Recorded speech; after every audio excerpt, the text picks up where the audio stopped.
সহিহ মুসলিম শরীফে এসেছে, আবু হুরায়রা রাদিয়াল্লাহু তাআলা আনহু থেকে বর্ণিত, রাসূল সাল্লাল্লাহু আলাইহি সাল্লাম সাহাবায়ে কেরামকে জিজ্ঞেস করলেন, আতাদরুনা মাল মুফলিসু, তোমরা কি জানো আমাদের মধ্যে সবচেয়ে দরিদ্র কে?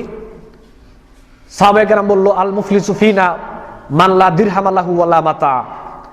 আমাদের মধ্যে দরিদ্র হচ্ছে ওই ব্যক্তি যার কোনো সম্পদ নাই, যার কোনো টাকা পয়সা নাই, যার কোনো দিরহাম নাই, সে ব্যক্তি হচ্ছে আমাদের মধ্যে দরিদ্র। আল্লাহ নবী বললেন, জি না, ইন্নাল মুফলিসা মিন উম্মতি মাইয়াতি ইয়াউমাল কিয়ামাতি বিসসালাতিন ওয়া সিয়ামিন ওয়া যাকাতিন। ব্যাপারটা অত্যন্ত অত্যন্ত গুরুত্বপূর্ণ সবার জন্য, বিষয়টা অত্যন্ত জটিল, অত্যন্ত গুরুত্বপূর্ণ ব্যাপার। সবার দৃষ্টি আকর্ষণ করে বলছি, আমি আপনার বিবেকটাকে চাচ্ছি বক্তব্য শ্রবণ করার জন্য। রাসূল সাল্লাল্লাহু আলাইহি ওয়াসাল্লাম বললেন, জি না, আমাদের মধ্যে সবচেয়ে দরিদ্র হচ্ছে ওই ব্যক্তি যে ব্যক্তি পরকালে সালাত, সিয়াম, যাকাত, তার জীবনের অজস্র ভালো কাজ নিয়ে এসে আল্লাহর সামনে উপস্থিত হবে, অসংখ্য ভালো কাজ নিয়ে এসে আল্লাহর সামনে উপস্থিত হবে। ওয়ায়াতি কাদ শাতামা হাযা ওয়া আকালামালা হাযা ওয়া সাফাকা দামা হাযা ওয়া দরাবা হাযা ফায়ুতা হাযা মিন হাসানাতিহি ওয়া হাযা মিন হাসানাতিহি ফাইন ফানিয়াত হাসানাতুহু ক্বাবলা আইয়ুকদিয়া মা আলাইহি ফাতুরিহাত সুম্মা তুরিহা ফিন নার। আল্লাহ নবী বললেন, এই পৃথিবীর মধ্যে সবচেয়ে দরিদ্র হচ্ছে ওই ব্যক্তি যে ব্যক্তি পরকালে পাহাড় পরিমাণ অজস্র আমল নিয়ে সে আল্লাহর সামনে উপস্থিত হবে, কিন্তু এই দুনিয়ায় থাকতে সে মানুষকে অন্যায়ভাবে গালিগালাজ করেছে, মানুষকে সে কষ্ট দিয়েছে গালিগালাজ করার মাধ্যমে, তারপরে মানুষকে সে মিথ্যা অপবাদ দিয়েছে, মানুষকে সে রক্তাক্ত করেছে, মানুষকে হত্যা করেছে, মানুষকে মেরেছে, তারপরে মানুষের সম্পদ অন্যায়ভাবে দখল করেছে, জমি দখল করেছে, জনগণের টাকা মেরে খেয়েছে, সরকারি সম্পদ অন্যায়ভাবে ভক্ষণ করেছে, তারপরে জনগণের চাউল ভক্ষণ করেছে, জনগণের গম ভক্ষণ করেছে, তারপরে খাদ্যে ভেজাল দিয়েছে, ওজনে কম দিয়েছে, ঋণী ছিল। এই সমস্ত অন্যায় কাজ ওই ব্যক্তির জীবনে ছিল। পাহাড় পরিমাণ আমল নিয়ে সে আল্লাহর সামনে যাবে, কিন্তু পাশাপাশি ওই অপরাধগুলো তার সাথে থাকবে। এখন তার ফয়সালা হবে, তার ফয়সালা হবে এরকম, দুনিয়ার জীবনে মানুষকে আপনি গালি দিয়েছিলেন, কিন্তু মৃত্যুর পূর্বে আপনি যাকে গালি দিয়েছিলেন তার সাথে আপনার ফয়সালা হয় নাই, তার কাছ থেকে ক্ষমা নেন নাই, পরকালে আপনার ভালো আমল দিয়ে ক্ষমা নিতে হবে। আপনি কাউকে মিথ্যা অপবাদ দিয়েছিলেন, আমি অপরাধ করি নাই, কিন্তু আপনি মিথ্যা অপবাদ দিয়ে আমাকে দোষী সাব্যস্ত করে আমাকে শাস্তি দিয়েছেন, আপনি আমার কাছ থেকে ক্ষমা নেন নাই, পরকালে আপনার ভালো আমল দিয়ে ক্ষমা নিতে হবে। আপনার ক্ষমতা আছে, ক্ষমতার দাপটে মানুষকে আপনি অন্যায়ভাবে পিটিয়েছিলেন, মানুষকে অন্যায়ভাবে মেরেছিলেন, যতক্ষণ পর্যন্ত ওই মানুষ আপনাকে ক্ষমা না করবে ততক্ষণ ক্ষমা পাবেন না, পরকালে আমল দিয়ে ক্ষমা নিতে হবে।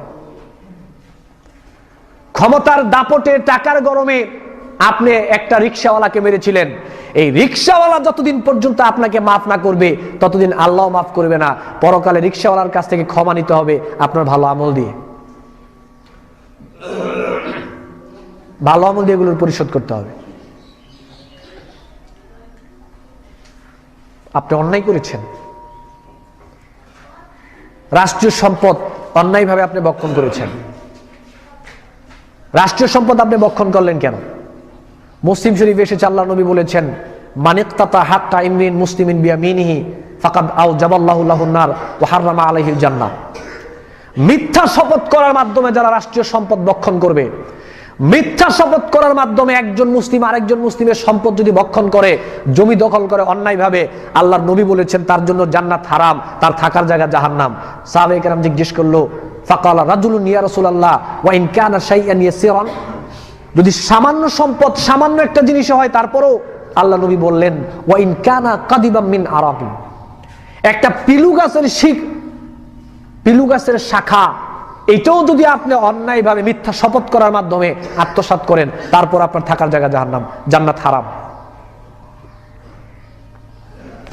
বুখারী শরীফে এসেছে, লাম্মা কানা ইয়াউমা খায়বার আকবালা নাফারুন মিন আসহাবিন নবী সাল্লাল্লাহু আলাইহি সাল্লাম, খায়বার যুদ্ধ থেকে ফিরে এসে যখন বিশ্রাম নিচ্ছিলেন, ফাকালু ফুলানুন শাহিদুন ফুলানুন শাহিদুন, লোকজনকে নিয়ে যাওয়া হচ্ছে, সাহাবায়ে কেরাম বলল, উমুক শহীদ উমুক শহীদ।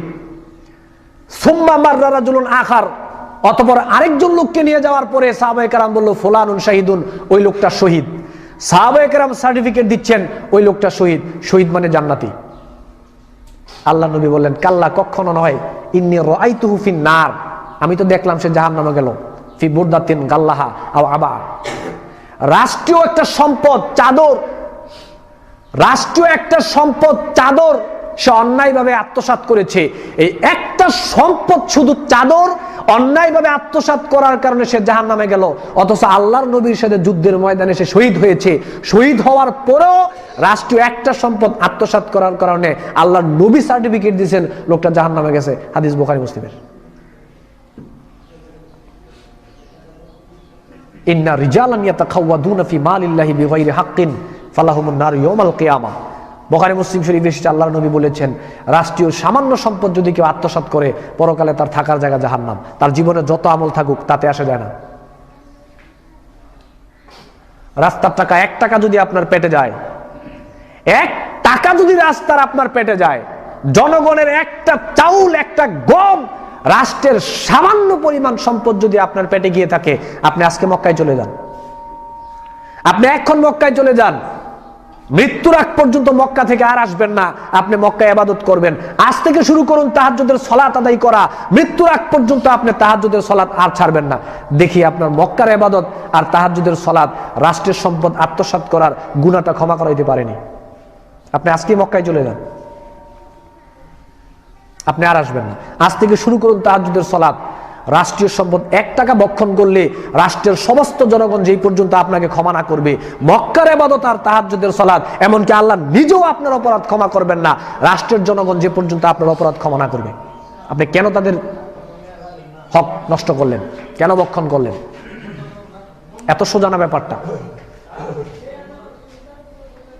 ব্যাপারগুলো এত সোজা ব্যাপার নয়। আপনি কেন সেই হারাম বক্ষণ করতে গেলেন? ঠিক, এটা তো মানুষ বক্ষণ করে না।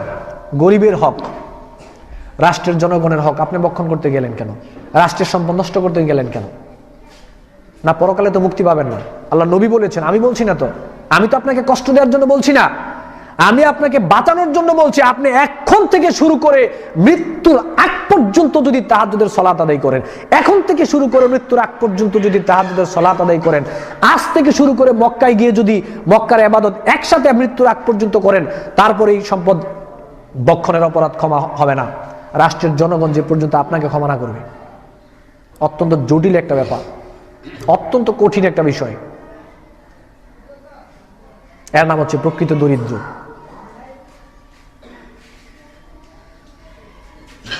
বিয়েতে যারা যৌতুক নিয়েছিলেন, বিয়ের সময় যারা যৌতুক নিয়েছিলেন বা নিবেন নিয়ত করেছেন, আপনারা প্রস্তুত থাকেন। আল্লাহ বলছে ওয়াআতুন নিসা সাদাকাতুহিন্না নেহলা, মেয়েদেরকে মোহর দিতে হবে, এটাই নিয়ম, এটি আল্লাহর বিধান। কিন্তু এখন যেই গার্জিয়ান, যেই বাপ, যেই মা ছেলের গার্জিয়ান হয়ে মেয়ের পক্ষ থেকে যারা যৌতুক চেয়ে নিচ্ছেন, আপনারা প্রস্তুত হন। আপনারাও আজকে মক্কায় চলে যান। ওই বাপ, ওই মা, ওই ছেলে যারা মেয়ের পক্ষ থেকে জবরদস্তিমূলক ছেলের জন্য যৌতুক চেয়ে নিয়েছিলেন, আপনারাও আজকে মক্কায় চলে যান। আপনারা আজ থেকে তাহাজ্জুদের সালাত আদায় করেন। মৃত্যুর আগ পর্যন্ত তাহাজ্জুদের সালাত যদি আদায় করেন, তারপরে যৌতুকের টাকা মাফ হবে না, যে পর্যন্ত ওই মেয়ের বাপ, মেয়ের মা যৌতুকের টাকা ক্ষমা না করবে। নেন না, খান যৌতুক, মাফ করবে না। আপনি ভাবতে পারেন যে বাসর রাত্রে বউ মাফ করে দিয়েছে। জি না, বাসর রাত্রে বউ মাফ করে নাই। এর প্রমাণ নেন। বাসর রাত্রে বউ মাফ করে নাই। এক ডাকাত একজন লোককে ধরে গলার মধ্যে ছুরি দিয়ে বলল, তোমার সাথে যা আছে তা দাও। তার সাথে 2 লক্ষ টাকা ছিল। সে ভয়ে ভয়ে 2 লক্ষ টাকা দিয়ে দিল। ডাকাত বলল, থাপ্পড় মারবো, হাসি মুখে দে। তখন সে বলল, ঠিক আছে নিয়ে যান। এই যে সে হাসলো, এটা মন থেকে হাসে নাই, ছুরির ভয়ে হেসে সে টাকাটা দিয়েছে। আপনার ওয়াইফ সেদিন আপনাকে মন থেকে মাফ করে নাই। আপনার ওয়াইফকে আপনি বাধ্য করেছিলেন মাফ করার জন্য। এমন একটা সিচুয়েশনে আপনার ওয়াইফ পড়েছে, আপনাকে মাফ না করে উপায় নাই। আপনি মেয়ের বাপ, মেয়ের বাপ অত্যন্ত কষ্ট করে একটা গরু লালন পালন করে বড় করেছে, মেয়ের মার স্বর্ণের গলার চেন, তারপরে নাকের দুল, কানের দুল, জমি জমা বিক্রি করে আপনি কত নিকৃষ্ট মানুষ হলে আপনি তাদের কাছ থেকে জবরদস্তিমূলক ছেলের জন্য যৌতুক নিয়ে এসেছেন, আর আপনি বড়াই করছেন আপনার গার্জিয়ান। লজ্জা থাকা দরকার, আমাদের লজ্জা থাকা দরকার যে মেয়ের মার স্বর্ণের চেন, গলার চেন, কানের দুল বিক্রি করে আমাকে যৌতুকের টাকা দিচ্ছে, তারপরে এত কষ্ট করে একটা গরুকে লালন পালন করে বড় করেছে, সেই টাকা আমাকে দিচ্ছে, আর সেই টাকা দিয়ে খাট কিনে, পালং কিনে আমি আরামে ঘুমাচ্ছি। আমার লজ্জা হওয়া দরকার। আমি কিভাবে নিজেকে পরিচয় দিই আমি মুসলিম? আমার লজ্জা হওয়া দরকার। আপনি আজকে মক্কায় চলে যান, আর আসবেন না। আপনি তাহাজ্জুদের সালাত পড়া শুরু করুন, আপনি আর আসবেন না। এই যৌতুকের টাকা মাফ হবে না। মেয়ের বাপ যে পর্যন্ত আপনাকে ক্ষমা না করবে। বুখারী মুসলিমের হাদিস, আল্লাহ নবী বলেছেন, মান কানাত ইনদাহু মাজলিমাতুন লি আখিহি মিন ইরদি আও মিন শাইইন ফালইয়াতাহাল্লালু মিনহুল ইয়াওমা ক্বাবলা আন লা ইয়াকুনা দিনারুন ওয়ালা দিরহামুন। আল্লাহ নবী বলেছেন, যদি কারো প্রতি জুলুম করে থাকো, আপনি জুলুম করেছেন মেয়ের মার প্রতি, আপনি জুলুম করেছেন মেয়ের বাবার প্রতি। আল্লাহ নবী বলেছে, যদি কারো প্রতি জুলুম করে থাকো, তাহলে সেই দিন আসার পূর্বে তার কাছে ক্ষমা চেয়ে নাও। কেন? যেদিন তোমার কোনো ভালো আমল থাকবে না।